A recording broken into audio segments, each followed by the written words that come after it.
If you struggle with getting power on your serve, swinging harder is actually the worst thing that you can do. This puts tension on your arm, slowing you down, and ultimately causing error after error after error. In the next few minutes, I'll show you exactly how to serve with effortless power so that your serves go deep, fast, and exactly where you want them to go. And be sure to stick around till the end because I'm gonna be giving you the exact drill that you can use to instantly add a few miles per hour on your serve. Let's open the playbook. Before we hop into it though, if you're tired of missing the same shots over and over again and losing to players that you know you should be beating, I need to tell you about the best tool in pickleball, the Pickleball Drills App. The Pickleball Drills App gives you the exact drills and games to help you level up your game extremely fast. A lot of players will just play rec, but you can't feel that tournament pressure that you feel in a tournament if you're only playing rec. And that's why the Pickleball Drills app is so good, is because it puts you in tournament-like situations so that you feel that same amount of pressure. So the drills in this app will help you level up extremely fast, not just physically, but mentally.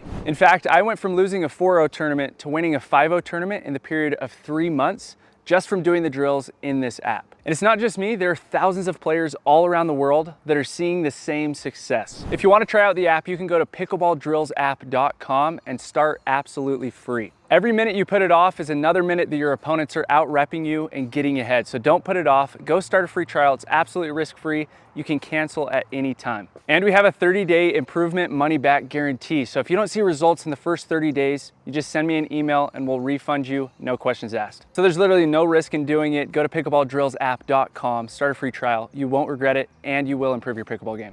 We're gonna start by quickly going over the technique behind the serve. And then we're gonna talk about the 5 keys to creating more power on your serve. And then we're gonna finish with that awesome drill that I talked about earlier. So first and foremost is your grip. So you're gonna be holding an Eastern forehand grip. And that looks just like this. What you're gonna do is put your knuckle right here in alignment with the face of the paddle. So your knuckle is in alignment with the face of the paddle and on this exact bevel right here. You just simply grab around, and as you can see, I have a trigger finger. So my finger is angled upwards. I'm not holding it like I would a hammer. I'm holding it angled upwards. That's gonna put the bottom of my palm here on that same exact bevel. So I'm drawing a line from here to here on that bevel. That gives me Eastern. If I take that line away, then I would be more like this. I'm not gonna have any power on my serve. So you need to make sure that you have that trigger finger just like this. Next up is gonna be your ball toss.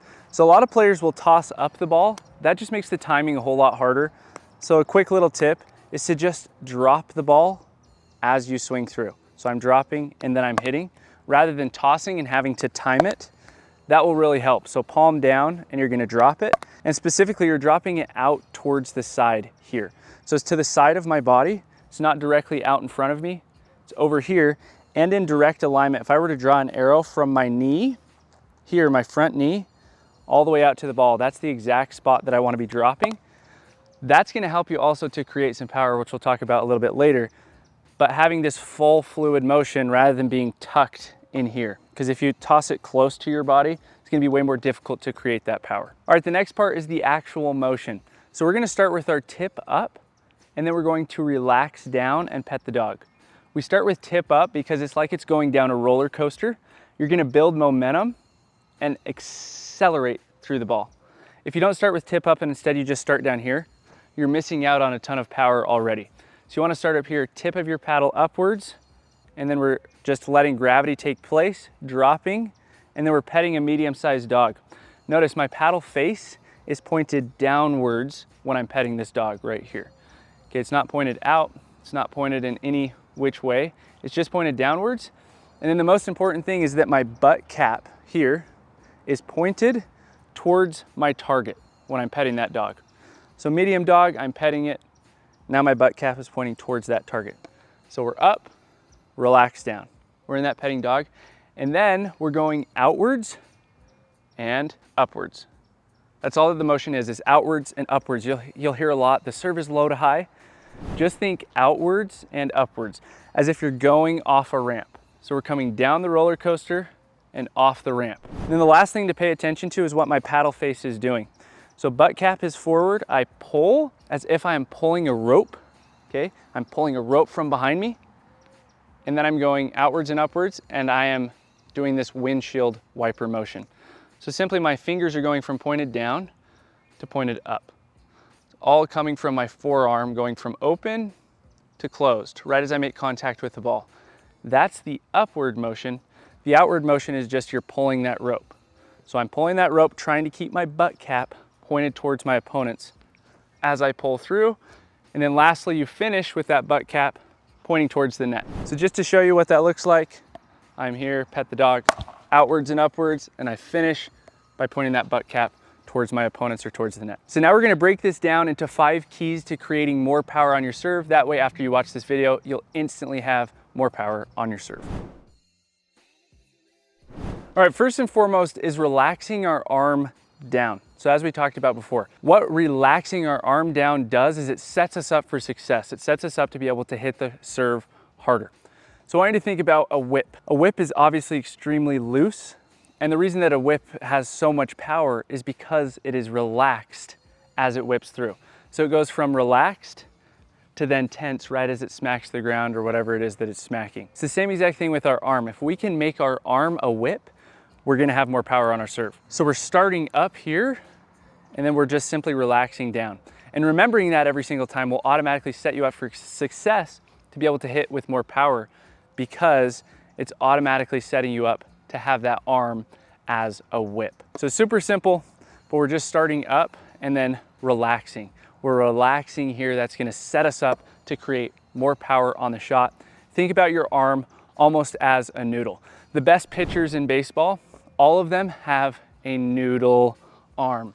Their ability to throw the ball extremely fast comes because they're relaxed. So as I said in the beginning of the video, they're not trying to throw it as hard as they possibly can. In fact, they're trying to relax their arm as much as they possibly can, and then they go from there. So if you can focus on a relaxed arm, you'll instantly add power into your serve. Key principle number 2 is wrist lag. So wrist lag, we talked about a little bit in the technique, but what we're simply doing is we're lagging our wrist so that we can snap through the shot. I'm pointing my butt cap towards where I want to go, and then I'm snapping through as I make contact. If we focus on our wrist rather than our arm coming through the shot, we're gonna be able to create way more power. So we're just simply leading with the wrist. I want you to remember that. Leading with the wrist. My wrist is going forward in front of me. I'm having that control my arm. I'm not having my shoulder control my arm. I'm not having my elbow control my arm or my bicep. It's my wrist and my hand that's gonna control my arm. Instantly, just by doing that subconsciously, you're gonna be able to hit with more power. And the reason for that is because of the ability of the wrist to go from bent back to forward. That little snap motion is going to add a ton of power onto your serve. So let's talk about specifically when we're gonna do that. First and foremost, we're dropping down, relaxing, and then we're pulling as if we're pulling that rope, like I talked before. Pulling after we've pet the dog, pulling forward, and then I'm just simply relaxing my wrist at contact. So I'm not bending my wrist forward, I'm not slapping through the ball. That's not what this is. Wrist lag is coming from having my wrist cocked backwards to relaxed. So if you can see that in slow-mo, it's now relaxed. Cocked back, relaxed, right at contact. So as soon as you make it to about your front knee, that's where you're relaxing through the shot. Remember, we're not bending it forward. That's what I see so many players do. The problem with bending it forward is you're gonna be extremely inconsistent, because it will either put the ball directly down if you actually bend that wrist forward, or if you're swinging up, it'll patty kick that ball up into the sky. So if you have an inconsistent serve, it might be because you're doing this with your wrist. Instead, cock it back and at contact, relax. It's as simple as that. So the whole arm's relaxed, at contact, it's cocked back, at contact, I relax through the motion. That wrist lag is what so many players are missing, especially the patty cake players. So the next step after we are doing that wrist lag and relaxing as we make contact is our legs. We want them bent. We want them in this bent position. Now, we don't want them bent into a squat. The further down you go, the less power that you're able to create. If you think about a basketball player going up to dunk a ball, they're having about this much knee bend prior to going up and dunking the ball. So they go barely bent at all. And it's the same exact thing with our serve, because you're able to spring up higher, and in our case, spring out further when you have less of a knee bend. You don't want to be standing straight up and down, and you don't want to be in a squat. That's automatically going to take away the amount of distance that you'll be able to jump. So I have that slight knee bend, and that's gonna allow me to be able to take the power from the ground up and send it towards my opponents. Now after knee bend comes principle number 4, which is our hip rotation. We are rotating as we're making contact with the ball. It's not prior to making contact, but as we're making contact. A lot of players will open way too early, and then they're making contact with a completely open body. This is specifically if you're hitting with a closed stance like we've talked about before, but I'll show you the open stance as well.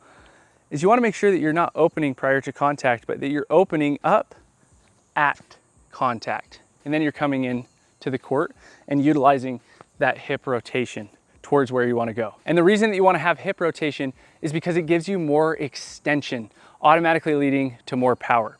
So if you look at if I just stay sideways and I keep my knees bent just like this, I can reach out to here, okay? Whereas if I open, now I can reach all the way out to here. So with that further extension, I'm further into the court, I'm closer to the box that I'm trying to serve to. I'm instantly gonna serve with more power just simply because I'm serving from a closer vantage point, or at least it feels like I am. Even though you have to make contact with one foot behind the line, while the other one could be in the air. You just can't have one foot stepping as you're making contact. So something to pay attention to with keys 3 and 4 is that these are taking place both at contact. I'm standing at contact with that knee bend, standing through my shot right as I make contact with the ball. I'm fully stood up, and then I'm rotating through right at contact. I'm taking that dominant foot and I'm bringing it in front of my non-dominant foot. And before I teach you guys how to do this in open stance, I'm going to tell you about key principle number 5, which is absolutely essential to creating effortless power. It's the easiest thing that you can do, and that is just to simply jump into the court after contact. So what that looks like with a closed stance is I'm here, I make contact with the ball, and then I'm jumping towards where I want to go. And notice my dominant leg here is in front of my non-dominant leg. That's what we're doing regardless of if we have a closed stance or if we're serving with an open stance. I'm finishing with that dominant leg out in front as I jump. Most important thing is that that jump has to take place according to the rules after you make contact with the ball. And you'll see players do this all the time on the Pro Tour, especially players like James Ignatowicz, who probably has the fastest serve, is that they will jump into the court right after making contact with the ball. A lot of people think that it's illegal, but if you slow it down, he's not jumping until after that contact has taken place. So to show you guys what that looks like, if I can do it lefty, you guys can do it with your dominant arm. It's just gonna come down to practice. But I'm here, I'm relaxing, out and up, brushing up that ball, and then I'm jumping into contact, making sure that I keep my knees bent. Just like that. So as you guys can see, it looks a little awkward, right? But the more reps that I get in, the better that it's gonna become. And it's the same exact thing with you. So just to reiterate, this is the most important part about the video so that you guys have the power on your serve. The first thing is that we're relaxing our arm like a noodle, like a whip. Wrist lag, pointing that butt cap towards where we want to go, relaxing at contact. Knee bend, and we're standing up, straight up and down when we make contact with the ball. Remember, it's only a slight knee bend. And then we are rotating our body into the court, always, regardless of if we're doing an open stance or a closed stance. That dominant foot, that dominant leg is going to be in front of our non-dominant leg. That shows that we rotated. Don't rotate too early. Rotation takes place right at contact. That's going to allow you to be able to utilize all that rotation. And then the last thing is that we're jumping into the court as we make contact with the ball, regardless of open stance or closed stance. We're jumping dominant leg in front of our non-dominant leg. So now I'm going to show you guys the best drill that you can do to practice this and instantly add a few miles per hour on your serve. All right, so for this drill, you do not need a paddle in the beginning. You'll need one after, once you start actually hitting the ball. But this is the Frisbee drill. And this is a great drill for practicing keeping your arm relaxed and getting that wrist lag as you make contact with the ball. So what you're gonna be doing is acting like you're throwing a Frisbee sidearm, because that's actually all that the serve motion is just simply a sidearm pitch or a sidearm Frisbee throw. So we're not throwing the Frisbee like this, like how we'd throw it normally. We're throwing it on the other side of our body. And we're acting like we're throwing a Frisbee. And then what we should hear is our fingers snapping together. That's showing that we're really relaxed. So I'm just simply loading to right here behind me, to where I'd be in my relaxed position, throwing forward, and then I'm abruptly stopping my hand, and then fingers snap together. I don't know if you guys can hear that on camera, but I'm going just simply to this position. This is the Frisbee throw. And what this is gonna do is as soon as you pick up your paddle and actually hit the ball, you're gonna have instant wrist lag, which is gonna allow you to be able to better come through the ball and create more power. So I'm here and I'm abruptly stopping as soon as I reach my knee, which is gonna be the same exact spot that I would reach the ball and make contact with the ball. So I'm here, wrist lag, nice and relaxed, just simply going back and forth on this pendulum as I move forward. And notice I'm not breaking my wrist. This is a forced motion. If you relax, you just go to here. Simply relax, you're just in that resting position. So I'm going from cocked to relaxed. And I snap those fingers together right as I make contact with the ball. So now we're gonna do the same exact thing with our paddle. So that looks like this. You're gonna start just like how you would with a normal serve, relax, Frisbee throw. And notice you're not coming up. This is just an out motion, and you're relaxing through contact, getting that feel for that wrist lag. Going from cocked back to cocked forward, really focus on having that butt cap pointed towards where you wanna go, and then relax through, right as you make contact with the ball. Actually picture that you're throwing a Frisbee, for those of you that have thrown Frisbees, or that you're throwing a pitch sidearm. It's the same exact thing.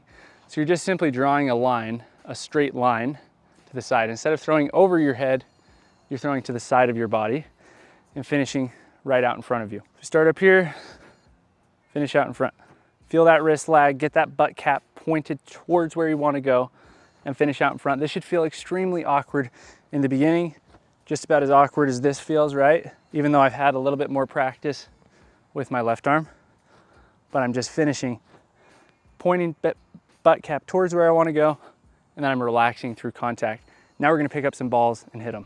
So now it comes down to the best part. I have my ball here, and I'm going to finish that entire motion now. We've practiced everything. I'm here, I'm making contact with the ball. Hit a few of those after you've done this drill. It's gonna be incredible how easy it is to generate power, especially as you follow those 5 principles. Don't forget, relax your arm, wrist lag, point that butt cap towards where you wanna go, bend your knees, rotate, and jump after contact. That's everything for this video. Don't forget to subscribe. We upload new videos just like this every single week to help you improve your pickleball game, and not just teach you how to do everything, but teach you why we do everything so that it sticks. So again, don't forget to subscribe, and if you want to continue improving your pickleball game, watch this video right here, and I'll see you over there.